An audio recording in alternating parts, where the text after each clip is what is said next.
গাইবান্ধার পলাশবাড়িতে মন্দির হচ্ছে, মন্দির হবে, এবং সেখানে আরো অনেক বড় বড়, আমি আবারও বলতেছি, আরো অনেক বড় বড় আমাদের দেবদেবীদের প্রতিমা মূর্তি নির্মাণ করে। যদি কখনো আপনাদের সাহস থাকে, আমি বলতেছি, যদি আপনাদের, আমরা বলতেছি, যদি কখনো আপনাদের সাহস থাকে সেটাকে দমানোর চেষ্টা করেন। এই যে মানে এটা একটা হিন্দু ছেলের একটা গাইবান্ধার মূর্তি হচ্ছে, এটা নিয়ে আমি কমেন্ট বক্সে এখানে 3,500 কমেন্টগুলা মারাত্মক ভয়ঙ্কর। এর মধ্যে একটা কমেন্ট আছে এরকম, দেখেন কমেন্ট বক্সে, এখানে তলোয়ারের মধ্যে লা ইলাহা ইল্লাল্লাহ, একজন মুখ বাঁধা, ওই সেই ইন্ডিয়ার মানে কৃষ্ণের মাথার উপরে বৈশা এই করতেছে, মানে ভয়ঙ্কর। হিন্দু আর মুসলমান দেখেন, এই যে মানে তলোয়ার লাঠি বললম, একজনের এক পক্ষ ধন্যবাদ, আরেকজন কেউ দেখেন শুভেন্দুর ছবি দিছে, কেউ আবার তলোয়ারের ছবি দিছে, মানে পাশে থাকবো, কেউ বলে আসিস তোরে দেখামো, মানে ভয়াবহ কন্ডিশন। আমি এই কথাটা এখানে কিন্তু অনেকগুলা ব্যাপার আছে। আজকে দেখলাম যে গাইবান্ধা পুলিশ ডিপার্টমেন্ট কিন্তু শান্তি শৃঙ্খলা রক্ষায় মিটিং বসছে। তো এখানে আমি আজকে যেটা বলতে চাচ্ছি একদম মোটা দাগের কথা, সমগ্র ব্যাপারটা, সমগ্র বিষয়টা, টোটাল সিচুয়েশনটা যদি আমি একত্রিত করি, তাহলে আমি এই গত কয়েক মাসের ঘটনা বলি, যদি আমরা একত্রিত করি, তাহলে এখানে আপনি শুধু বিচ্ছিন্ন বিক্ষিপ্ত কিছু ঘটনা মারামারি এটা প্রতিনিয়ত হচ্ছে। এটা আজকেও দেখলাম হলো জামাত আর বিএনপি অলরেডি বোম মারামারি হয়ে গেছে, ওই যে গাইবান্ধাই বোধ সম্ভবত, এবং গতকালকে হয়েছে এক জায়গায় পুলিশে হামলা হয়েছে। তো বাংলাদেশে কিন্তু বিক্ষিপ্ত বিচ্ছিন্ন ঘটনা কিন্তু প্রতিনিয়ত চলছে কিন্তু ঘটনাটা এগুলা, কিন্তু এই দক্ষিণ এশিয়ার টোটাল পরিস্থিতি নিয়ে আমি গত কয়েক মাসের একটা থামারি যেটা করতে চাই, এটা নিয়ে কথাটা, পরিস্থিতি কোন দিকে যাচ্ছে এবং এইটা মোকাবেলা করার কার্যকরী পদক্ষেপটা কি, উপায়টা কি, এটা নিয়ে আমার কথাটা। শুরুতেই আমি একটা হিন্দু ছেলের বক্তব্যটার সামনে আনলাম, ওই যে গাইবান্ধা মূর্তি নির্মাণ নিয়ে। যখন হাসিনা বিরোধী আন্দোলন হলো, আওয়ামী লীগকে বলা হলো আওয়ামী লীগ হচ্ছে ভারতের দালাল, দেশটা ভারতের কাছে বিক্রি করে দিয়েছে, এই ধরনের একটা অভিযোগ। তো একটা পর্যায়ে যা হোক আন্দোলন হলো, হাসিনা আন্দোলনের মুখে টিকতে পারলেন না, তিনি ইন্ডিয়া চলে গেলেন। এরপরে পরবর্তীতে আন্দোলন যারা করেছেন এর ভেতরে একটা বিরাট গ্রুপ, তারা কিন্তু মিছিল মিটিং করেছেন, দিল্লি না ঢাকা, দিল্লি মানে ভারতের বিরুদ্ধে, দিল্লির বিরুদ্ধে, 7 সিস্টার্স আলাদা করে দেওয়া হবে, এই ধরনের কথাবার্তা নিয়ে যখন শুরু হয়ে গেল, তখন ওই পার থেকে মানে ইন্ডিয়া থেকে শুরু হয়ে গেল এর প্রতিক্রিয়া। সারা ওয়ার্ল্ডে ইন্ডিয়ার সমস্ত মিডিয়াগুলি একযোগে ফোকাস করলো যে বাংলাদেশে একটা উগ্রবাদের বিস্তার ঘটেছে, মৌলবাদের আস্তানা হয়ে গেছে, জঙ্গিদের আস্তানা হয়ে গেছে, এখানে ইসলামিস্ট টেরোরিস্টরা মানে বাংলাদেশ দখল করছে, ইত্যাদি ইত্যাদি। তো যাই হোক, সেটা তো হওয়ার পরে কি হলো সেটা আপনাদের কাছে মানে ক্লিয়ার। পশ্চিমবঙ্গে নির্বাচন হলো, নির্বাচনে বিজেপি জয়লাভ করবে, বিজেপি জয়লাভ করেই কিন্তু এরপরে যে ঘটনাটা ঘটলো, পুরো সীমানার মধ্যে পুরা হাজার অলরেডি একটা পরিসংখ্যানে পেলাম 4,500 মানে বাংলাদেশের জনগণ তারা জোর করে ঢুকিয়ে দিয়েছে। এখন সীমান্তের মধ্যে এত উত্তেজনা কল্পনার বাহিরে। আজকে কয়েকদিন থেকে দেখলাম মানে কিছু লোককে এত অমানবিক, এত অবর্ণনীয়, এত মানে কোনো মানুষের সেটা সহ্য করার মতো না। বয়স্ক, নারী, শিশু, তাদেরকে একবার বিজেপি ঠেলে, আবার ওই যে ওদের বিএসএফ ঠেলে, এরা এই মাঝখানে নোম্যান্স ল্যান্ডে সেটা দিন রাত এখানে পড়ে আছে। তো আমি টোটাল ব্যাপারটাকে কিন্তু খুব ভালো দেখতেছি না। এরই মধ্যে আপনার মিয়ানমার থেকে তো 24 লক্ষ মুসলমানকে তাড়িয়ে দিল। আরাকান আর্মি অলরেডি পুরো 40,000 বর্গ মাইল মুসলমানদের এলাকা ওরা দখল করে অলরেডি সেখানে তারা মানে কবজা করে নিয়েছে, এবং মিডিয়াতে আসতেছে যে কি নিষ্ঠুর নির্মম হত্যাকাণ্ড সেখানে হয়েছে।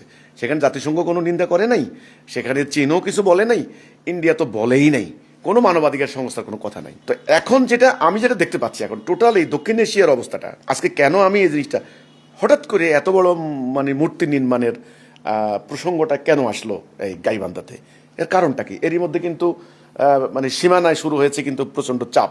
আমি জানি না আসলে এই মূর্তি নির্মাণ মুসলমানরা ঠেকাবেন কেন, বা ঠেকাইতে পারবেন কিনা আদৌ, বা ঠেকানো ঠিক হবে কিনা, বা এই ব্যাপারগুলি তো কেবল মানে একটা নির্দিষ্ট এলাকার ব্যাপার না। এটা একটা এখন কিন্তু আরেকটা ঘটনা আছে, কিন্তু জাতিসংঘের সাধারণ অধিবেশনের সভাপতি মানে করা হয়েছে আমাদের পররাষ্ট্রমন্ত্রী খলিলুর রহমান। তো খলিলুর রহমান উনি শুধু বাংলাদেশের পররাষ্ট্রমন্ত্রী না, তো উনি এখন মানে প্রায় 195টা রাষ্ট্রের মানে ওই যে জাতিসংঘ অন্তত 1 বছরের জন্য প্রতিনিধি। কাজে এখানে মানবাধিকার লঙ্ঘন, এখানে বাক স্বাধীনতা হরণ, এখানে অন্য ধর্ম সাম্প্রদায়িক উস্কানি, এগুলোর ব্যাপারে ওনাকে জবাবদি করতে হবে। কথা হচ্ছে কিন্তু চতুর্দিক থেকে কিন্তু আমি যদি হিসাবটা মিলাই, এখানে এই যে মূর্তি নির্মাণের প্রকল্পটা আমাদের অলরেডি বিভিন্ন সংগঠন হুমকি দিচ্ছে, প্রতিরোধ করবে, এই করবে, সে করবে ইত্যাদি। কতখানি করতে পারবে আমি জানি না। আজকের এই আলোচনার প্রসঙ্গটা কিন্তু অন্য জায়গায়। সেটা হচ্ছে আমি পরিষ্কার করে দেখতে পাচ্ছি এই ভূখণ্ডটা, এই বাংলাদেশ, এটা একসময় তো এই বাংলাদেশ এটুকু ছিল না। 55,600 বর্গমাইলের এই জায়গাটা এটুকু ছিল না। যারা ইতিহাস জানবে তারা জানবে আমাদের যে বাংলা বলতে যেটা বোঝায়, আসাম, আমাদের এই আজকের বাংলাদেশ এবং পশ্চিমবঙ্গ, উড়িষ্যাও কিছু আসছিল, এই টোটাল এই এলাকাটা ছিল বাংলা, বঙ্গ। সেই বাংলায় বাংলা ইসলামের আগমন, হজরত শাহজালাল, হজরত শাহপরান, হজরত শাহ মাকদুম, হজরতে আপনার খানজাহান আলী, এ ধরনের সুলতানরা সুলতানি আমলে এবং কি মধ্যে মুজাহিদরা, যাদের কাছে শরিয়া এবং মারিফত উভয় ছিল, যারা মুজাহিদ ছিলেন, ওনারা কিন্তু রক্তের বিনিময়ে, জীবনের বিনিময়ে এই এলাকায় কিন্তু ইসলাম প্রতিষ্ঠা করেছেন। এখানে লক্ষ লক্ষ নিপীড়িত নির্যাতিত মানুষ, কেউ বৌদ্ধ ছিলেন, কেউ হিন্দু ছিলেন, কেউ অন্য অন্য প্রকৃতি পূজারী ছিলেন। তারাও দলে দলে লাখে লাখে ইসলামের সুমহান আদর্শে তারা মানে আপ্লুত হয়ে তারা ইসলাম গ্রহণ করেছেন। ওকে, এবং ওনাদের সঙ্গেও কিন্তু হাজার হাজার লোক আসছেন, আফগান থেকে আসছেন, ইরান থেকে আসছে, বিভিন্ন জায়গা থেকে আসছে। যাই হোক, এটা মানে ওই সময় ওই কালে সারা ওয়ার্ল্ডের এরকম পরিস্থিতি ছিল। তো এখন এই বাংলায় এই ইসলামের যে আগমন হলো, তারপরে আমাদের, আমি বলবো আমাদের সীমাবদ্ধতা, আমাদের কি বলে মানে যারা যে সমস্ত মধ্যে মুজাহিদরা এখানে ইসলাম কায়েম করে গেছেন, তাদের সে আদর্শ আমরা ভুলে গেছি। আমরা স্বার্থপর, আত্মকেন্দ্রিক হয়েছি। তা না হলে তো ব্রিটিশরা আমাদেরকে দখল করে না, তাই না? তো ব্রিটিশদের আন্ডারে চলে যাওয়ার পরে ব্রিটিশদের ষড়যন্ত্রে এই তখন এই বাংলাকে ভেঙে ভেঙে টুকরা করা হয়। বঙ্গভঙ্গ এই আন্দোলন, বঙ্গভঙ্গ আন্দোলনকে যারা জানে তারা জানে, ওই টাইমে ব্রিটিশরা একেবারে পুরো পেন্সিল দিয়ে করা হয়। এরপরে 47-এ একটা ইলেকশন হলো। ইলেকশনের মধ্যে আপনারা জানেন, যারা জানবেন, অনেক বই পুস্তকের মধ্যে আছে, এই যে সিলেট, জকিগঞ্জ, আসামের বিরাট অঞ্চলে মুসলিম এলাকাটা আপনার হলো ভারতের সঙ্গে থাকবে নাকি পাকিস্তানের সঙ্গে থাকবে, এটা নিয়ে একটা গণভোট হয়েছে, রেফারেন্ডাম বলা হয়, জনগণের রায়, গণমত। কিন্তু বিপুল সংখ্যক ভোটে পাকিস্তানের পক্ষে থাকার জন্য মত দেওয়া হয়েছে। সিলেট সহ আসামের এই বিরাট এলাকায়, এই করিমগঞ্জ নিয়ে ওই পারে পড়েছে। তো ভোটের রেজাল্ট হবে, ভোটের রেজাল্ট তো মানুষ জানে বাংলাদেশের পক্ষে। এটা কি করলো মিস্টার রেডক্লিফ, আগের দিন এমন একটা মানে কূটবুদ্ধি করে মৌলভীবাজার বাংলাদেশের আন্ডারে থাকতে হবে, কারণ এখানে মানে অধিকাংশ হলো অন্য ধর্মের লোক। আসলে কিন্তু এরা কিন্তু এখানের না, এরা চা বাগানের শ্রমিক, শ্রীলঙ্কা সহ অন্যান্য জায়গা থেকে এদেরকে আনা হয়েছে। এরকম একটা পরিসংখ্যান দিয়া তারা বলল, শ্রীমঙ্গল যদি বাংলাদেশের সঙ্গে থাকে তাইলে করিমগঞ্জ সহ মানে আসামের ওই অঞ্চলটুকু ইন্ডিয়াতে দিতে হবে। মিছিল হলো, প্রতিবাদ হলো, কোনো লাভ হয় নাই। তাইলে রেফারেন্ডামের কোনো মূল্য রইল না। তাদের পেন্সিলে দাগের ফলে এই করিমগঞ্জ, আসাম, এই অঞ্চলটা চলে গেল ভারতের পক্ষে। আমি কিন্তু ঐতিহাসিক ইয়েটা বলছি। এখন বাংলাদেশ, এখন 71-এ যুদ্ধ হলো, মানে যুদ্ধ হওয়ার পরে আমরা এটা স্বাধীন সার্বভৌম বাংলাদেশ। 54 বছর পরে এখন পরিস্থিতিটা কি? এখন এখানে ইসলামের একটা উত্থান লক্ষ্য করা যাচ্ছে, ইসলামের আদর্শ, ইসলামের চেতনা। এটা কেন? এটা আমি মনে করি হযরত শাহজালাল, শাহপরান, ওনাদের রক্তের একটা দাম আছে, রক্তের একটা মূল্য আছে। এটা এমনি এই ভূমি কিন্তু আমি আজকে আপনাদেরকে বলে রাখি, এই ভূমি, এই জায়গাটা, এটা কোনো উগ্রবাদী ধর্ম ব্যবসায়ীদের আন্ডারেও যাবে না। এটা কিন্তু আজকে থেকে মনে রাখেন, কোনো জালেম, কোনো অত্যাচারী কারো আন্ডারে যাবে না। এটার একটা আধ্যাত্মিক কারণ আছে, যারা আধ্যাত্মিক স্বীকার করেন তারা বুঝেন। এখানে হাজার হাজার মর্দে মুজাহিদ, যাদের বাড়ি আরব ছিল, ইয়েমেন ছিল, পার্সিয়ান ছিলেন, পাঠান ছিলেন, ওনারা কিন্তু রক্ত দিয়ে এখানে আল্লাহর ইসলামের জন্য এরা এসছেন। কিন্তু এখানে এই ধর্ম ব্যবসা করে খাওয়ার জন্য ওনারা আসেন নাই। নাহলে হয়তো শাহজালালের সঙ্গী সাথীরা শহীদ হতেন না, সব শহীদ হয়ে গেছেন, এমনও অনেকে সংসারও করেন নাই। তা আজকে আমি যেই মানে প্রসঙ্গটা এখানে সংক্ষেপে বলবো, এখন এই জায়গাটা নিয়ে ষড়যন্ত্র হচ্ছে। এটা এখন চীনের কাছে মহা গুরুত্বপূর্ণ, ভৌগোলিকভাবে খুব ইম্পর্টেন্ট জায়গা চীনাদের কাছে, কারণ ইন্ডিয়ার মোকাবেলা করতে তাদের লাগবে। ওরা অলরেডি ওই যে চিকেন নেকের মানে ট্যাকেল দেওয়ার জন্য এখানে অলরেডি আমাদের এটা প্ল্যান করতেছে। ওকে, তাহলে চীনের গুরুত্বপূর্ণ, তো এই জায়গাটা ইন্ডিয়ার গুরুত্বপূর্ণ, কারণ 7 সিস্টার এই থ্রেট রয়ে গেছে। সে 71-এ তারা বুঝছে, কিন্তু আচ্ছা 71-এ তারা এই কারণেই তারা সাহায্য সহযোগিতা করছে। ওকে, তাহলে 7 সিস্টার সেভ করার জন্য তাহলে বাংলাদেশে তাদের কর্তৃত্ব, আধিপত্য অলরেডি ইদানিং আমরা শুনতে পাচ্ছি। এগুলা যেহেতু ফেসবুকের খবর, মানে সোশ্যাল মিডিয়ায় নিউজ, রংপুরকে তারা মানে কিনে নেওয়ার প্রস্তাব দিচ্ছে তাদের একজন বিশেষজ্ঞ, অর্থাৎ ওই যে বিভিন্ন থিঙ্ক ট্যাঙ্ক আছে না, এই ধরনের একজন থিঙ্ক ট্যাঙ্ক, সে সামরিক বেসামরিক বিশেষজ্ঞরা থাকে অনেক। আচ্ছা, তো রংপুরকে কিনে নিতে হবে অথবা রংপুরকে দখল করতে হবে, এই ধরনের কথাবার্তা হইতেছে। তার মানে রংপুরকে নিয়ে যেতে পারলে তাদের যে চিকেন নেক, মুরগির গলার মতো চিকন জায়গা, 17 কিলোমিটার নাকি 13 কিলো, এটাকে বেড়ে হবে হাতির গলা, এরা ওদের কথা, 7 সিস্টার নিরাপদ হয়ে যাবে। তাহলে এই ধরনের আলাপ আলোচনা কিন্তু এগুলি হচ্ছে, কিন্তু এগুলো আকাশে বাতাসে না, কিন্তু একেবারে ডকুমেন্টেড এগুলি হচ্ছে। আর আমেরিকা কি করলো, ইউনুসকে দিয়ে একটা চুক্তি করে একটা মারাত্মকভাবে একটা গোলামি চুক্তি, তাহলে আমেরিকার স্বার্থ লাগবে এখানে। আমেরিকা অলরেডি সেন্ট মার্টিন এখানে বিরাট অবস্থা তৈরি করেছে। তো আমি একেবারে সংক্ষেপে হিসাবটা দিচ্ছি। এখানে আমেরিকার আধিপত্য লাগবে, এখানে ইন্ডিয়ার আধিপত্য লাগবে। ইন্ডিয়ার নানান কৌশল আছে, কিন্তু নানান স্ট্র্যাটেজি আছে, কিন্তু এখানে চীনের আধিপত্য লাগবে, এই জায়গাটুকু লাগবে। মানুষের দরকার নাই, কিন্তু জায়গা, ভৌগোলিক অবস্থানটা এদিকে মানে বঙ্গোপসাগর, এদিকে এমন একটা ভৌগোলিক অবস্থানে আমরা এসে দাঁড়িয়েছি। এখন কথা হচ্ছে সবাই কিন্তু অঙ্ক মিলাচ্ছে, অঙ্ক মিলায় না, অঙ্ক করতেছে সবাই, কিন্তু ইকুয়েশন সমীকরণ মিলাচ্ছে। ইন্ডিয়াও বসে বসে মানচিত্র করতেছে, মিয়ানমার আর্মিও মানচিত্র, গতকালকে অলরেডি মিয়ানমারের আর্মির নিক্ষিপ্ত আপনার গ্রেনেডে একটা বাঙালি মারাও গেছে, কিন্তু সেখানে মাঝে মধ্যে ওরা আসে, এখান থেকে আবার বিভিন্ন গোষ্ঠী, মানে এখানেও কিন্তু একটা করিডোর দেওয়ার জন্য প্রস্তাব হইতেছে, কিন্তু মানে এটাকে বলা হয় আপনার মানবিক করিডোর, হিউম্যানিটেরিয়ান প্যাসেজ বলা হয়। তার মানে অস্ত্র দিবে, অর্থ দিবে। তাহলে এখানে কি হচ্ছে কি আসলে দেখেন, ভারতীয় আধিপত্যবাদ বলেন, চীনের আধিপত্য, চীন কিন্তু এত মনে করেন না, চীন মুসলমানদের খুব বন্ধু। আমাদের অনেক নেতা দৌড়ে যায়, চীনে যায়। এই চীনেরাই কিন্তু আপনার হলো মানে উরুমচি, কাশগড়, মানে জিংজিয়াং প্রদেশে কি করেছে এটা দেখেন হিস্ট্রি। এদের ভৌগোলিক স্ট্র্যাটেজি এদের খুব দরকার এই মাটি। তো কাজেই এখানে একটা সমঝোতা হয়েছে, একটা ইন্টারন্যাশনাল সমঝোতা। আমি বলবো আমেরিকা, ইসরায়েল, আপনার হলো চীনও আছে, কিন্তু এর মধ্যে ইন্ডিয়াও আছে, সবাই মিলে একটা সমঝোতা হয়েছে যে এখানে ইসলামের উত্থান আমরা সহ্য করব না। এখন কি রংপুর কেটে নেওয়ার পরিকল্পনা, এদিকে হলো চট্টগ্রাম পার্বত্য, শুনলাম যে ফেনী এলাকা তারা মানচিত্র বের করতেছে, মানে চট্টগ্রাম এলাকা আলাদা করে নিয়ে যাবে। তো ভাই সেন্ট মার্টিন নিয়ে যাবে, তাহলে বাংলাদেশটা আসলে অবস্থাটা কি হচ্ছে, এখানে থাকবে কিনা শেষ পর্যন্ত, এখানে বিরাট প্রশ্ন। এটা নিয়ে নানান আলোচনা হচ্ছে, সমালোচনা হচ্ছে, কন্টেন্ট ক্রিয়েটাররা আবার সেটা বর্ণনা করছে, হিসাব নিকাশ করছে, নানান ধরনের। আমার বক্তব্য আজকে আমি যে কারণে বললাম, আমি কিন্তু এত অঙ্ক মিলানোর জন্য এটা বসি নাই, কারণ অঙ্ক মিলাইতে আমি বসি নাই, ইকুয়েশন মিলাইতে আমি কিন্তু বসি নাই।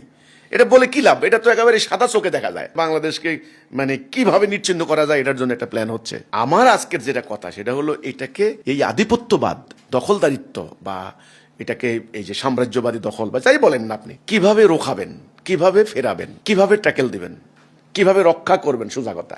এটা হলো আমার বক্তব্য। রক্ষা করার পলিসি, উপায় কারো কাছে কি আছে? আমি হলফ করে বলতে পারি নাই। আমাদের এখানে কোটি কোটি মানুষ কতগুলো আছে, এদের একটা ইমানি চেতনা আছে, উজ্জীবিত হয়, মিছিল দেয়। তারপরে হলো কতগুলি ধর্মীয় দল আছে, এরাও দল করে। বাইতুল মোকাররম আছে একটা মসজিদ, ওখানে সামনে যাইয়া জুমার দিনে মিছিল করে, জ্বালাও পোড়াও ভাঙচুর করে। এতে কিন্তু আমরা উস্তাদ। কিন্তু কি আছে? প্রযুক্তি, কর্মসূচি, ঐক্যবদ্ধতা, নেতৃত্ব, আদর্শ কিচ্ছু নাই। সংখ্যা দিয়া হবে না। আমার কথা হলো, অঙ্ক মিলাইতে আমি রাজি নাই। এই অঙ্ক মিলাই দেওয়া যে ইন্ডিয়ায় দখল করব, মিয়ানমারে দখল করব, আমেরিকাই করব, ইসরায়েল করব, তারপরে আপনার হলো চীনারা এই করব, এত অঙ্ক আমার দরকার নাই। তো সাধারণ মানুষ সাদা চোখে যেটা দেখতে পাচ্ছে সেটা কি? মিয়ানমারের লক্ষ লক্ষ মুসলমান তারাই দিছে, কিছুই করতে পারে নাই। ইসরায়েলের মানে অল্প ইয়ারা, তারা প্রযুক্তি অস্ত্র দিয়া আমেরিকার সাহায্যে লক্ষ লক্ষ প্যালেস্টাইনিয়ান মুসলমানকে তাড়াই দিছে, দখল করে নিয়েছে। আপনারা জানেন যে সর্বশেষ এই যে দখল করলো আপনার লেবাননের 2000 বর্গ মাইল দখল করে ফেলছে, অলরেডি 5 ভাগের 1 ভাগ। লেবাননের মোট আয়তন 10,400 কত, মানে 2000 দখল করলে আর থাকে না, অলরেডি ইসরায়েল দখল করে নিয়ে গেছে। লেবাননে কি মুসলমান কম আছিল? রক্ষা করতে পারছে? পারে নাই। আমার কথা এটা, সংখ্যার আস্ফালন দেখাইয়া কোনো লাভ হবে না, ইমোশন দিয়ে লাভ হবে না। আমার কথা কিভাবে রক্ষা করা। আজকে দেখেন গাইবান্ধায় এই যে মূর্তি নিয়ে শুরু হয়েছে, মূর্তি বসাবে একদল, আদল যে না বসাতে দেব না। আরে ভাই, এগুলো তো ইস্যু মাত্র। ওরা বলবে ওদের মানবাধিকার, ওরা বলবে ওদের ধর্মীয় স্বাধীনতা, ওরা মূর্তি বসাবে, তোমরা কেন এটা বাধা দাও? আন্তর্জাতিক আইনে, জাতীয় আইনে, জাতিসংঘের আইনে, মানবাধিকারে সবাই বলবে এই মুসলমানরা মানুষের ধর্মীয় স্বাধীনতায় হস্তক্ষেপ করছে, এটা ধর্মীয় স্বাধীনতা ইত্যাদি ইত্যাদি। তো তোমরা কিন্তু ফিরে যেতে পারবে না। কিন্তু আমার কথা হলো, উপায় কি? এই উপায় নিয়েই আমার বক্তব্য। আমি এই কথাটাই বলতে চাচ্ছি, মোমেনদের সাথে আল্লাহর অঙ্গীকার, আল্লাহর ওয়াদা। মোমেন ছাড়া এই আগ্রাসন বন্ধ করতে পারবেন না। তাহলে মোমেন হইতে হলে কি হইতে হবে? 1 নম্বরে লা ইলাহা ইল্লাল্লাহ মুহাম্মাদুর রাসূলুল্লাহ। ওই হযরত শাহজালাল, শাহপরান, ওই হযরত শাহ মখদুম, হযরত খান জাহান আলী, এই যে ওনারা যেই চেতনা নিয়ে আসছিলেন, লা ইলাহা ইল্লাল্লাহ মুহাম্মাদুর রাসূলুল্লাহ, আল্লাহ ছাড়া কারো আনুগত্য করি না, করব না, আল্লাহ ছাড়া কারো হুকুম মানবো না। 1, 2 আল্লাহর এই বিধান প্রতিষ্ঠার জন্য জিহাদ, জান মাল দিয়ে। ওই দলবাজি না, রাজনীতি না, ধর্ম ব্যবসা না, উগ্রবাদী না, শুধুমাত্র আল্লাহর দিন প্রতিষ্ঠার জন্য জিহাদ। এবং একটা সুনির্দিষ্ট কর্মসূচি, যে কর্মসূচি আল্লাহ রসুল বলেছেন, আল্লাহ আমাকে 5টি কাজের আদেশ দিচ্ছেন, আমি তোমাদেরকে দিয়ে যাচ্ছি। এর থেকে আধাত সরে গেলে ইসলামের রশি খুলে যাবে, সাংঘাতিক ব্যাপার। 1 নম্বরে ঐক্য, কোনো দলাদলি চলবে না। অমুক বিএনপি, অমুক আওয়ামী লীগ, অমুক জাতীয় পার্টি, অমুক জামাত, অমুক জাসদ, বাসদ, চরমনাই, খেলাফত, হেফাজত, এবার নিজেরা একদল আরেক দলকে কাফের ফতুয়া দিয়ে রাস্তায় নামবা। No no no no no no, মায়ের খাইয়া বুথ হয়ে যাবে, মায়ের খাইয়া এমন বুথ হইবা, বুথ হইয়া পরে গাছের মধ্যে ঝুলবা খালি। বুথ হয় না, মানুষ হয় না, মইরা বুথ হয়, বুথ হয়ে যাবে। ঐক্যবদ্ধ। 1 নম্বরে ঐক্য, কিসের উপর ঐক্য? তাওহীদের উপর ঐক্য। 2 নম্বরে ডিসিপ্লিন, মিলিটারি ডিসিপ্লিন। এটা কিন্তু আমি এর আগেও বলেছি, কিন্তু আবেগে দিয়ে, আবেগ ভালো কিন্তু যুক্তির উপরে, প্রযুক্তির বাহিরে আবেগ দিয়ে কোনো লাভ হবে না। 2 নম্বরে ডিসিপ্লিন, একদম মিলিটারি ডিসিপ্লিন, পুরো জাতি হবে ডিসিপ্লিন। 3 নম্বরে আনুগত্য, একদম মিলিটারি তায়া, মিলিটারি আনুগত্য। আসমাউ ওয়া আত্তাবিউ, একজন নেতা, আল্লাহ এক, রসুল এক, নেতা হবেন একজন, বিধান চলবে আল্লাহর। এই হচ্ছে ব্যাপারটা। 4 নম্বরে হিজরত, 5 নম্বরে জান মাল দিয়া জিহাদ করতে হবে। জান মাল দিয়া দিতে হবে, কিন্তু প্রত্যেকটা নারী পুরুষ, নারীরা বলবে আমার সন্তান স্বামী আমি আল্লাহর রাস্তা দিয়ে দিলাম, হাঁস মুরগি যা পালছি আল্লাহর রাস্তা, আল্লাহর দিনের জন্য, কোনো স্বার্থের জন্য না। এখান থেকে শুরু হবে, হাঁস মুরগি থেকে শুরু হবে, একেবারে শিল্পপতির 1000 কোটি টাকার মালিক, তিনিও কিন্তু এই জানমাল দিতে হবে। ওই জগৎ শেঠের মতো নবাব সিরাজউদ্দৌলা ব্রিটিশের বিরুদ্ধে যুদ্ধ করছে, টাকা পয়সার দায়িত্ব ছিল জগৎ শেঠের কাছে। যখন যুদ্ধের টাকা দরকার তখন জগৎ শেঠ কি করলো, ইংরেজদের পোর্ট উইলিয়াম দুর্গে টাকা পাঠাই দিছে, খরচ করে নাই।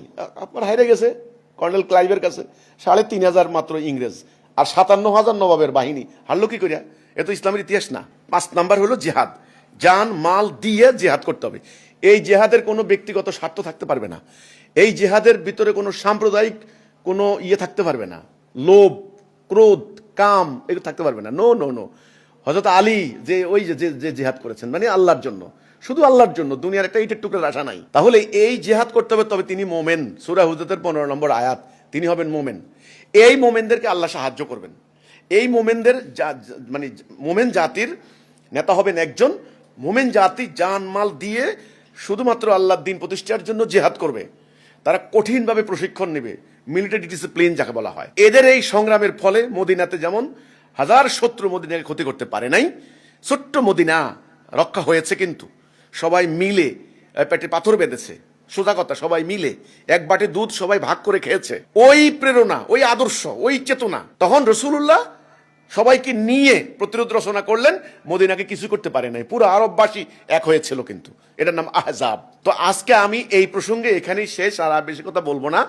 আজকে আমি যেটা দৃশ্য দেখতে পাচ্ছি, আমি কিন্তু খুব ভালো দেখতে পাচ্ছি না। কিন্তু আমার এত অঙ্ক মিলাই দেওয়ার দরকার নাই, এত ইকুয়েশন মিলানোর দরকার নাই। আপনারা নিজেরাই সাদা চোখে দেখেন যেভাবে শুরু হয়েছে সীমানার চতুর্দিকে আমেরিকার যেখানে, এবং যেখানে শুরু হয়েছে আপনার হলো চীনের, মিয়ানমার আর্মির পরিস্থিতি কিন্তু আমি খুব ভালো দেখতেছি না। কিন্তু একটা মাস্টার প্ল্যান নিয়ে কাজ করতেছে এই বাংলা ভূখণ্ড নিয়ে। কিন্তু এখানে আমার একটা আশা ভরসা আছে, একটা আধ্যাত্মিক ভরসা আছে, আশা ভরসা আল্লাহ সুবহানাহু ওয়া তাআলা। আমি যখন ইতিহাস পড়ি তখন দেখেছি এখানে ইসলাম কিভাবে আসছে। এই ইসলাম হযরত শাহজালাল, হযরত শাহপরান, হযরত শাহ মাকদুম, হযরত খান জাহান আলী, এই ধরনের অনেক, মানে এখানে হাজার হাজার যাদের নাম দিয়েছে ওলি আউলিয়া। আসলে এই অর্থে এখনকার মানুষের এই যে ধর্ম ব্যবসা করে খায় কিছু পীর, ওইটা না, ওই ওলি আউলিয়া না। ওনারা ছিলেন মোমেন, মুজাহিদ, লা ইলাহা ইল্লাল্লাহ মুহাম্মাদুর রাসূলুল্লাহ। আল্লাহ রাসূলের, আল্লাহর বিধান ছাড়া কারো বিধান মানি না, এবং আল্লাহর দ্বীন প্রতিষ্ঠার জন্য জিহাদ কিতাল সংগ্রাম করতে আসছেন। দুনিয়াবি কোনো স্বার্থ ছিল না, কোনো মোহ ছিল না, কোনো কামনা বাসনা ছিল না। ওনাদের শরিয়া এবং মারেফত, দেহ এবং আত্মা, মারেফত এবং শরীয়ত, এই দুইয়ের সমন্বিত রূপ ইসলাম নিয়ে ওনারা কিন্তু এখানে আসছে। কিন্তু পরবর্তীতে আমাদের অনৈক্য, আমাদের জুলুম, আমাদের পাপাসার, আমাদের এই স্বার্থপরতার কারণে আল্লাহ ইংরেজদেরকে দিয়ে আমাদেরকে শাস্তি দিয়েছেন। শাস্তি দেন নাই? শাস্তি না দিলে কি আমরা 300 বছর ইংরেজের গোলামি করি? ইংরেজরা চলে যাওয়ার পরে এই ইচ্ছা মতো তারা আমাদেরকে টুকরা টুকরা করে এই আজকে পশ্চিমবঙ্গ, এই বাংলাদেশ, এই আসাম ভাগ করে দিছে। এরপরে এর রাজনীতি লাগাই দিছে। আপনার রাজনীতি করেন, নির্বাচন করেন, খুনাখুনি করেন, হানাহানি করেন, ধর্মের নামে বিভিন্ন দল মাদ্রাসা সৃষ্টি করে দিয়া ইংরেজরা করে দিয়ে গেছে এগুলা। এখন এই ভূখণ্ডের অলিতে গলিতে, রাস্তায় রাস্তায়, মোড়ে মোড়ে আমি খুশবু পাই ওই সমস্ত শহীদদের পবিত্র রক্তের খুশবু। এই জন্যে এই মাটিতে আমাদের মতো একদল মুজাহিদের জন্ম হয়েছে। এ হলো আমার কথাটা। তো কাজেই আমি আজকে বলতে চাই যে এই আমার যেটা প্রস্তাব, যে এই যে মন্দির মন্দির নির্মাণ ওরা করতে চাচ্ছে, আমাদের ভিতর থেকে আবার কেউ উত্তেজিত হয়ে উস্কানি দিচ্ছে, মন্দির ভেঙে কি বলে মূর্তি ভেঙে ফেলবো, এদিকে ওরা আবার সীমানার বাহিরে হাজার হাজার মানে মুসলমানদেরকে ঢুকাই দেওয়ার চেষ্টা করতেছে, আবার মিয়ানমারের ওখান থেকে হচ্ছে, আবার আমেরিকা গোলামি চুক্তি করে আমাদের গলা টিপে ধরেছে। আসলে কি হচ্ছে? তো কি হচ্ছে ব্যাপারটা তো ক্লিয়ার সবার কাছে, বাট এখান থেকে রক্ষা পাওয়ার উপায় কি? এই রক্ষা পাওয়ার উপায় হিসেবে আমি বলবো একটা সঠিক আদর্শ লাগবে। পুরো জাতিটাকে, ওই যে আমি উদাহরণ দিয়েছি পূর্ববর্তী আমাদের যারা ইসলাম নিয়ে এসেছেন, ওনারা যে ইসলাম, যে ইমান, যে আকীদা ধারণ করতেন এবং যেই চেতনা নিয়ে একজন নেতার নেতৃত্বে আল্লাহ রসুলের প্রকৃত ইসলামের চেতনা, ইসলামের আকীদা, কনসেপ্ট, ইমান এবং জেহাদ, এই জেহাদের প্রকৃত কনসেপ্ট পুরো উম্মার ভিতরে যদি সঞ্চারিত করতে পারেন তবে আল্লাহ মাফ করবে। তা না হলে 18 কোটি আমরা এই অহংকার করে লাভ নাই। মানে ফিলিস্তিন এটা এটা এটা কিন্তু একটা প্রমাণ হয়ে গেছে। আর এখন ভিতরে ভিতরে যা হয়েছে আপনি দেখেন না, ইদানিং এই যে কওমি কিছু মোল্লা লাগছে হিজবুত তৈরির বিরুদ্ধে, আচ্ছা আবার ওরা কি করছে জামাতের বিরুদ্ধে, জামাত আবার কি করছে বিএনপির বিরুদ্ধে, আচ্ছা বিএনপি আবার কি করছে আওয়ামী লীগের বিরুদ্ধে, আওয়ামী লীগ আবার কি করছে বিএনপির বিরুদ্ধে। সব কিন্তু হিসাবে দেখেন মুসলমান, কিন্তু ভূখণ্ড কিন্তু আমাদের এইটাই, জায়গায় কিন্তু এইটাই। তো আমরা যখন মারামারি শুরু করে দিছি, শত্রু এখন দখল করার সময়ের ব্যাপার। কারোই অফিস থাকবে না, কারোই অস্তিত্ব পার্টিও থাকবে না। চোখ মেলে দেখো 10 কোটি মুসলমান উদ্বাস্তু। 71-এ ওরা জায়গা দিয়েছে, ওদের একটা মানে কৌশলগত দিক ছিল, এবার তোমাদেরকে জায়গা দিবে না, সমুদ্রে মরতে হবে। এই জন্য এই বাংলাদেশের আগামী দিন ভবিষ্যৎ রক্ষা করতে হলে, ভূখণ্ড রক্ষা করতে হলে আমার একটা প্রস্তাব দেখেন সবাই মিলে। প্রস্তাবটা হলো এই, খুব ঠান্ডা মাথায় পলিসি মেকিং করতে হবে, পলিসি মেক করতে হবে এবং খুব পরিকল্পিতভাবে। মাথা গরম করলে হবে না, মাথা গরম করে পাগলের মতো যারা মাথা গরম করে তারা কোনো পরিকল্পনা করতে পারে না। এখানে সবাই পুরো জাতিটার ভেতরে একটা আদর্শের সঞ্চার করতে হবে, পুরো জাতিটা একটা ঐক্যবদ্ধ হইতে হবে। সেই আদর্শটা ইসলামের আদর্শ লাগবে, কিন্তু অন্য কোনো গণতন্ত্র, সমাজতন্ত্র ইত্যাদি দিয়ে কোনো লাভ হবে না। 71-এর সমাজতন্ত্রের আদর্শ দিয়ে কিন্তু হয়েছে, কিন্তু শান্তি আসে নাই। তাহলে এখানে ইসলাম লাগবে, প্রকৃত ইসলাম। কারণ এই ভূখণ্ড ইসলামের সৈনিকরা, সিফা সালাররা, তারা কারা? ওই যে বলেছি শাহজালাল, শাহপরান, ওনারা কিন্তু ওনাদের রক্তের বিনিময় কিন্তু এখানে ইসলাম আসছে, কারো দানে দয়া দক্ষিণে কিন্তু আসে নাই। কাজেই সেই কনসেপ্ট নিয়ে, সেই ইসলামের চেতনা নিয়ে যদি দাঁড়াইতে পারেন তবে আপনাদের রক্ষা পাবেন। আঞ্চলিক আধিপত্যবাদ, সাম্রাজ্যবাদীদের হুমকি এবং জবরদখলকারীদের দখল থেকে বাংলাদেশ বাঁচবে। আমি এই একটা পলিসি বললাম, আমার যেটা মানে অবজারভেশন, যে ইসলামের চেতনা, ইসলামের স্পিরিট, ইসলামের আদর্শ ছাড়া, ইমান এবং জিহাদ, এই দুটা জিনিসের আদর্শ ছাড়া বাংলাদেশের আগামী দিনের ভবিষ্যৎ রক্ষা করা মুশকিল হবে। এখানে পুরো সার্কামস্ট্যান্স হিসাব করে আমি যা দেখলাম, এখানে একটা সুরসুরি দিচ্ছে, একটা কাতুকুতু বললেন আপনারা। এখানে পুরো সার্কামস্ট্যান্সটা হিসাব করে আমি যেটা দেখতে পাচ্ছি, এখানে একটা ভিতর থেকে বাহিরের থেকে একটা কাতুকুতু দিচ্ছে, এটাকে বলা হয় সুরসুরি দিচ্ছে। মানে একটা সাম্প্রদায়িক দাঙ্গা, মারামারি লাগিয়ে দিবে ওখানে, মানে সীমানার ওই দিক থেকে প্রেসার দিচ্ছে, ভেতর থেকে আবার মানে নির্মাণ করতেছে, এরা আবার প্রতিরোধ, মানে এ ধরনের আনরেস্ট হইলে তো মিসাইল হামলা করতে সুবিধা হয়, দখল করতে সুবিধা হয়, ওরা আবার ইন্টারভেনশন করবে। এই তো মানে সামগ্রিকভাবে একটা কেমন যেন একটা উত্তেজনা বৃদ্ধি করার চেষ্টা হচ্ছে। তো এটার ফলাফল আমি খারাপ দেখতে পাচ্ছি। এই ধরনের এই মানে উস্কানি বিভিন্ন দিক থেকে হচ্ছে। আমার কথা হলো এটাকে রক্ষা করার উপায় নিয়েই আমি কথা বলেছি।